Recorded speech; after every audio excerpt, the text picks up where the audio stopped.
यह किताब एक कक्षा में पढ़ने वाले छात्र से लेकर एक शिक्षक, बिजनेसमैन तथा उन सभी के लिए है जो अपने जीवन में कुछ बड़ा करना चाहते हैं। यह पर्सनल फाइनेंस पर लिखी गई सर्वश्रेष्ठ किताब में से एक है। यदि आपने पर्सनल फाइनेंस के बारे में अभी सीखना शुरू किया है तो यह आपकी पहली किताब होनी चाहिए। जी हाँ दोस्तों, हम बात कर रहे हैं रिच डैड पुअर डैड किताब की। इस किताब के लेखक मिस्टर रॉबर्ट कियोसाकी कहते हैं कि उनके दो पिता हैं। एक अमीर है जिन्हें वो रिच डैड कहते हैं और दूसरे गरीब हैं जिन्हें वो पुअर डैड कहते हैं। इस किताब में उन्होंने अपने दोनों पिताओं के विचारों से जो सीख ली है उसी के बारे में है, जैसे कि अमीर कैसे बना जाए, अमीर बनने के लिए क्या क्या करना पड़ेगा, लोग पैसा कैसे कमाते हैं के बारे में कैसे सोचते हैं, पैसा कमाने की शुरुआत कैसे की जाए आदि। यह किताब लोगों के अंदर फाइनेंशियल अवेयरनेस पैदा करेंगी।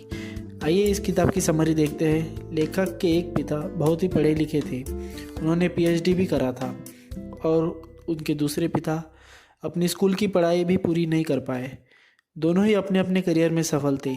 एक फाइनेंशियल समस्या से जूझ रहे थे, दूसरे शहर के सबसे अमीर व्यक्तियों में से एक थे। जब वे पैसे के बारे में बात करते थे तो दोनों के नज़रिए भी अलग अलग थे। एक का मानना था कि पैसे के प्रति प्यार ही सभी प्रकार की समस्याओं की जड़ है और दूसरे का मानना था कि पैसे की कमी ही समस्याओं की सारी जड़ है। अब लेखक के बचपन में उनके सामने सबसे बड़ी दुविधा यह थी कि वह किसकी सुने, अपने रिच डैड की या पुअर डैड की, क्योंकि पैसों के बारे में दोनों के नज़रिए ही पूरी तरह से अलग थे। हालांकि लेखक के दोनों पिता ही लेखक की भलाई चाहते थे। उनके पुअर डैड को हमेशा यह कहने की आदत थी कि हम ये नहीं खरीद सकते, हम वो नहीं खरीद सकते। वही उनके रिच डैड इस शब्द का भी उपयोग कभी नहीं करते थे। उन्हें इस वाक्य से सख्त नफरत थी, यह तक कि उन्होंने लेखक को भी इसका इस्तेमाल करने से मना कर दिया था। लेखक के रिच डैड कहते थे कि तुम अपने आप से पूछो कि तुम कैसे इस चीज़ को खरीद सकते हो। उनका मानना था कि जब तुम कहते हो कि तुम यह चीज़ नहीं ले सकते तो तुम्हारा दिमाग काम करना बंद कर देता है, और उसके विपरीत जब तुम अपने आप से ये सवाल पूछते हो कि तुम उस चीज़ को कैसे ले सकते हो तो तुम्हारा दिमाग अपने आप काम पर लग जाता है। उनका यह कहना बिल्कुल भी नहीं था कि आप सब कुछ खरीदते चलो। उनका यह कहना था कि आप अपने दिमाग को हमेशा एक्टिव रखो, उसे काम पर लगाओ, जिससे तुम्हारे ब्रेन की एक्सरसाइज होंगी और वह दिन ब दिन मजबूत बनता चला जाएगा। उनके पुअर डैड कहते थे कि कभी रिस्क मत लो और रिच डैड कहते थे कि रिस्क को मैनेज करना सीखो। उनके पुअर डैड कहते थे कि बहुत पढ़ाई करो और कॉलेज डिग्री ले आओ और एक सुरक्षित अच्छी नौकरी कर लो। वही रिच डैड कहते थे कि पढ़ाई करो और पैसा कैसे काम करता है वह सीखो। पैसों के लिए काम मत करो बल्कि पैसों को तुम्हारे लिए काम पर लगाओ। 9 साल की उम्र में रॉबर्ट यानी कि लेखक ने डिसाइड किया कि वो अपने रिच डैड की बात सुनेंगे, उनसे पैसों के बारे में सीखेंगे और पैसों के मामले में वो अपने पढ़े लिखे पुअर डैड को फॉलो नहीं करेंगे। रियल में उनके पुअर डैड उनके सगे पिता थे जो बहुत पढ़े लिखे थे और टीचर की नौकरी किया करते थे, लेकिन वो पैसों के मामले में गरीब थे। वही लेखक जिसे अपना रिच डैड कहते हैं वो उनके दोस्त माइक के पिता थे, जिनके पास रॉबर्ट और उनका दोस्त माइक पैसे कैसे कमाते हैं वो सीखने के लिए जाते थे। रॉबर्ट के इस रिच डैड ने अपनी स्कूलिंग की पढ़ाई पूरी नहीं की थी, फिर भी वो शहर के सबसे अमीर लोगों में से एक थे और बाद में जाकर अमेरिका के सबसे अमीर व्यक्तियों में से एक बने। रॉबर्ट और माइक के कहने पर उनके रिच डैड ने उन्हें पैसा कैसे कमाते हैं सिखाने के लिए तैयार हो गए। उनके अमीर पिता ने उन्हें पैसों के बारे में कुछ बहुत ही महत्वपूर्ण बातें बताई, जिनके बारे में हम आगे बात करेंगे। अमीर पिता ने उन्हें कहा कि आप कितना पैसा कमाते हो यह महत्वपूर्ण नहीं है, महत्वपूर्ण यह है कि आप कितना पैसा बचाते हो।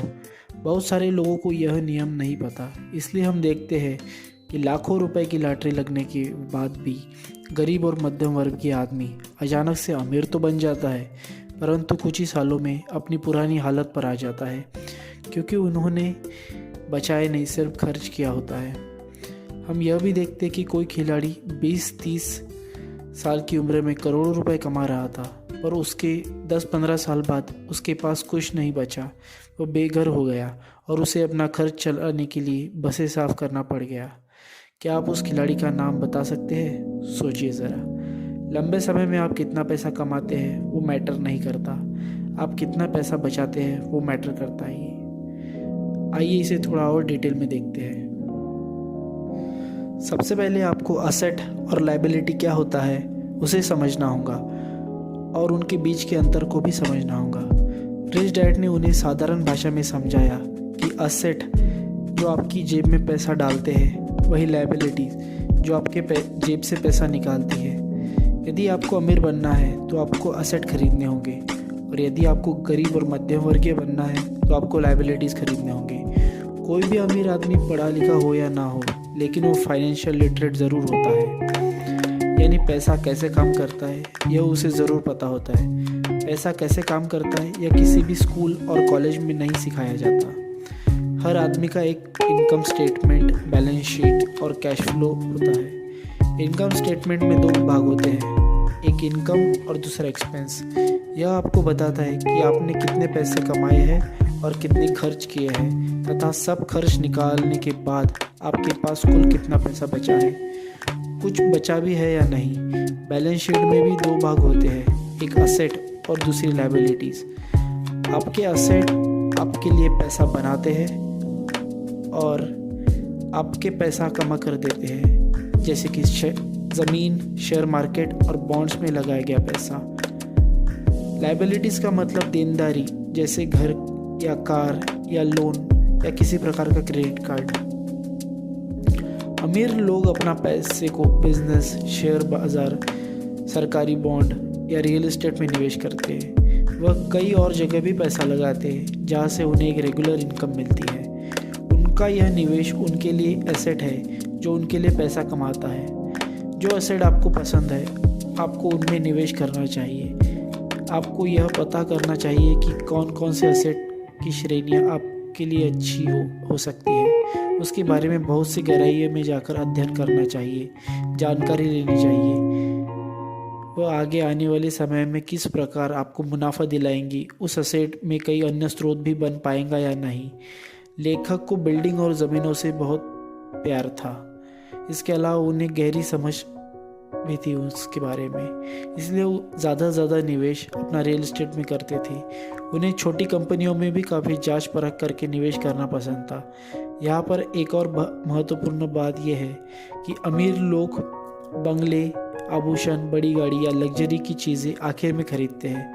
सबसे पहले वो असेट खरीदते हैं जहाँ से उन्हें कमाई होती है, और इसकी जगह गरीब और मध्यम वर्ग के लोग सबसे पहले लग्जरी की चीज़ें खरीदते हैं। अमीर लोग सबसे पहले अपना असेट का कॉलम मजबूत करते हैं, फिर उस असेट से मिलने वाली कमाई से वह अपने लग्जरी का सामान खरीदते हैं।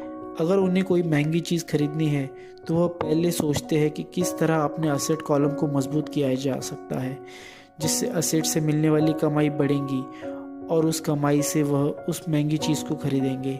वह लगातार अपने दिमाग का उपयोग करते हैं, उसे एक्सरसाइज करवाते हैं, जिससे उन्हें पैसे कमाने के नए नए विचार मिलते हैं। इस तरह वो लग्जरी का सामान खरीदते हैं। अपनी कमाई तथा उसके स्रोत बढ़ाने के बारे में पहले सोचते हैं। वही पर अन्य लोग एक ही कमाई का स्रोत होता है, वह है नौकरी, और जब वह कोई लग्जरी का सामान खरीदते हैं तो उनका पूरा आर्थिक स्थिति ही बिगड़ जाती है। जिन गरीब या मध्यम वर्गीय लोग की लॉटरी लगती है, वह भी अपने एसेट पर निवेश करने के बजाय खर्च बढ़ाते जाते हैं। इस तरह कुछ साल बाद फिर से अपनी पुरानी आर्थिक स्थिति पर आ जाते हैं। यहाँ पर इनकम समस्या नहीं है, समस्या यह है कि उसका प्रबंधन यानी मैनेजमेंट, यानी कि आप किस तरह उन पैसों का उपयोग कर रहे हैं। अमीर लोग और अमीर बनते जा रहे हैं, गरीब लोग और गरीब बनते जा रहे हैं, और मध्यम वर्गीय लोग संघर्ष कर रहे हैं, क्योंकि पैसों के बारे में हमारे यहाँ स्कूल, कॉलेज और घरों में नहीं सिखाया जाता। हमारे स्कूल और कॉलेज में हमें सिर्फ प्रोफेशनल स्किल्स ही सिखाई जाती है, हमें फाइनेंशियल स्किल के बारे में नहीं सिखाया जाता। इसलिए आज डॉक्टर्स, इंजीनियर्स, मैनेजर्स और पायलट्स आदि जिन्होंने अपने स्कूल की, कॉलेज में पढ़ाई अच्छी करके अच्छे मार्क्स प्राप्त किए थे, वो आज भी अच्छी सैलरी होने के बाद फाइनेंशियली स्ट्रगल कर रहे हैं। आपके पास हमेशा मल्टीपल इनकम सोर्स होना चाहिए। अधिकतर लोगों को एक ही कमाई का माध्यम होता है, जो कि है उनकी सैलरी। वह कहते हैं कि वह बहुत सुरक्षित जीना चाहते हैं, इसलिए वह अपनी सैलरी पर ही निर्भर रहते हैं। पर वह यह नहीं समझ पाते कि एक ही कमाई का स्रोत पर निर्भर रहना कितना बड़ा जोखिम है। इनकम के 3 प्रकार के सोर्स होते हैं। नंबर 1 एक्टिव इनकम, मतलब कि आपकी सैलरी। नंबर 2 पैसिव इनकम, मतलब रियल एस्टेट आदि से कमाया गया पैसा, यानी जहां आपके न रहने और ध्यान न देने पर भी आपके लिए पैसा आता है। तीसरा है पोर्टफोलियो, मतलब शेयर बाजार और सरकारी बॉन्ड से कमाया गया पैसा। आज के समय में दुनिया के सबसे अमीर आदमी जेफ बेजोस और दुनिया के सबसे महान निवेशक वॉरेन बफेट पोर्टफोलियो इनकम की वजह से अमीर बने। वही अगर बात करें अमेरिका के पूर्व राष्ट्रपति श्री डोनाल्ड ट्रंप और इस किताब के लेखक रॉबर्ट कियोसाकी, तो वो पैसिव इनकम की वजह से अमीर बने। लेखक के रिच डैड हमेशा कहते थे कि तुम्हें अपनी ऑर्डिनरी इनकम सोर्स को जल्द से जल्द पैसिव इनकम या पोर्टफोलियो इनकम में बदलना चाहिए, यानी आपका पूरा ध्यान असेट का कॉलम बढ़ाने पर देना चाहिए। अगर आपके पास अच्छे अवसर आ रहे हैं लेकिन आपके पैसे ही नहीं है, या अवसर आपके सामने है लेकिन आपको दिख नहीं रहा है, तो उसका मतलब है कि आपके पास फाइनेंशियल इंटेलिजेंस नहीं है। दिमाग हमारा सबसे पावरफुल असेट है। अगर उसे हम अच्छे से ट्रेन करते हैं तो आपको कई अच्छे अवसर ढूंढने में और अच्छे अवसर उत्पन्न करने में मदद मिलेंगी, जिससे आप बहुत अच्छी कमाई कर सकते हैं। Focus on learning not earning, आपको लर्निंग पर फोकस करना होगा। अपने दिमाग को फाइनेंशियली ट्रेन करना होगा। आपका माइंड फाइनेंशियली ट्रेन होगा तभी आप नए फाइनेंशियल अवसर को देख पाएंगे। कोई भी चीज़ सीखते हुए आपको अपना माइंड खुला रखना चाहिए। आज के समय में बहुत सारे लोग जब उनके सामने कोई नया विचार आता है तो उसे वो सही से नहीं सुनते या अनसुना कर देते हैं। वहीं पर जो सही से बुद्धिमत्ता वाला इंसान होता है वो नए विचारों का खुले मन से स्वागत करता है, उसे तुरंत नोट कर लेता है। वह बोलने से ज़्यादा सुनने पर फोकस करता है। आज के समय में जो अलग अलग एसेट्स है, जैसे कि ज़मीन, शेयर बाज़ार, सरकारी बॉन्ड, नए बिजनेस आदि, आपको किसी में भी निवेश करने से पहले अपना दिमाग खुला रखकर उसका अध्ययन करना होगा।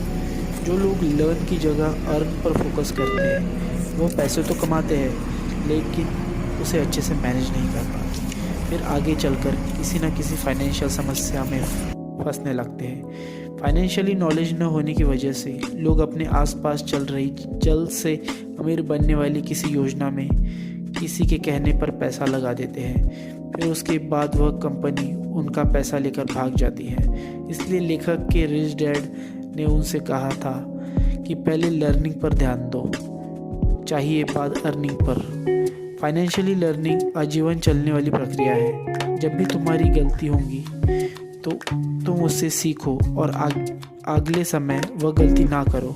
गलतियों से बिल्कुल न डरो।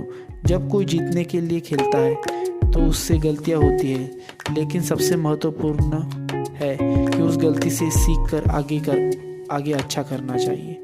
रिच डैड ने लेखक को रिस्क मैनेजमेंट सीखने के लिए कहा।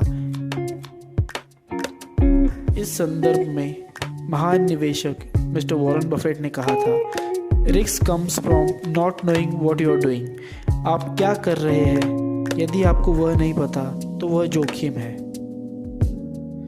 यदि आप गाड़ी चला रहे हैं और आपको गाड़ी चलाना ही नहीं आता तो वह रिस्क है।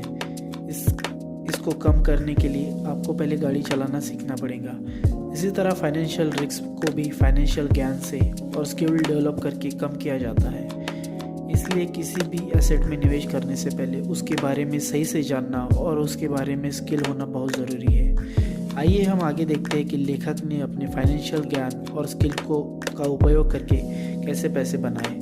1989 में रॉबर्ट अमेरिका में जहाँ रहते थे उनके पास के एक स्थान से गुजर रहे थे।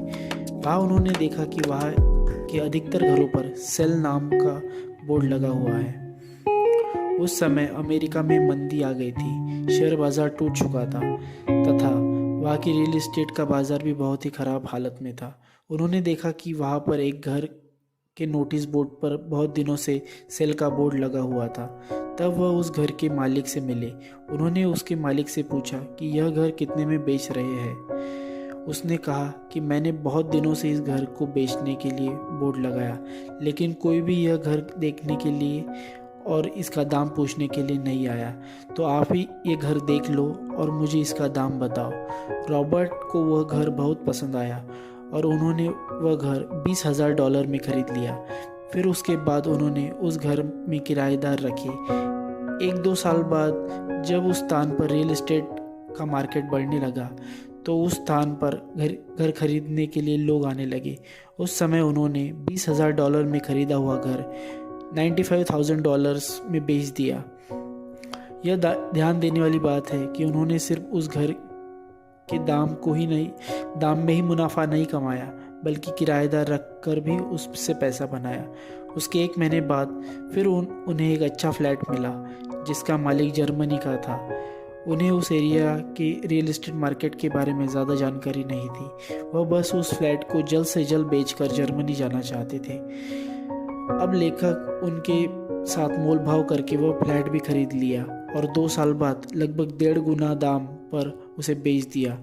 उन पैसों से फिर उन्होंने एक मंदी वाले एरिया में घर खरीदा और जब वह पर मंदी खत्म हुई तो उसे बेचकर अच्छा मुनाफा कमाया।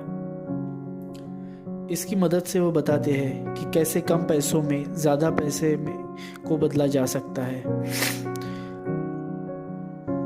उसके लिए आपके पास उस असेट से जुड़ा आर्थिक ज्ञान होना चाहिए, तभी आप अच्छे अवसर ढूंढ पाएंगे।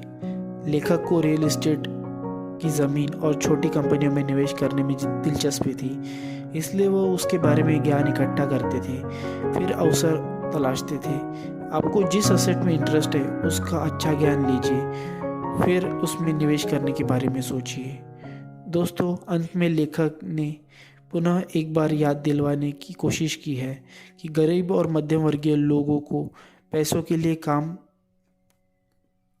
लिए वो काम करते हैं, वही अमीर लोगों के लिए पैसा काम करता है। अमीर लोग अपने असेट कॉलम को बढ़ाने में लगे रहते हैं। उन्हें उससे जो मुनाफा मिलता है उसे वो वापस वहीं पर पुनः निवेश करते हैं। इसी तरह उनका पैसा उनके लिए लगातार काम करता है। किसी भी असेट में पैसा लगाने से पहले उसमें जिन लोगों ने निवेश किया है उनसे मिले। जो लोग उसमें निवेश करके सफल हुए हैं, यदि उनसे मिलना संभव नहीं है तो उनके बारे में पढ़ें और उस असेट के बारे में गहन ज्ञान हासिल करने की प्रयास करें। तो दोस्तों, यह थी रिच डैड पुअर डैड की हिंदी समरी। आपको इस किताब में दिए नियमों में अमल में लाना होगा, तभी जाकर आप अमीर बन पाएंगे। अब यह आपके हाथ में है कि आप जो पैसा कमाते हैं उसे पूरा खर्च करते हैं या सबसे पहले खुद को पे करके उसे बचाकर सही जगह पे निवेश करके अमीर बनते हैं। धन्यवाद दोस्तों।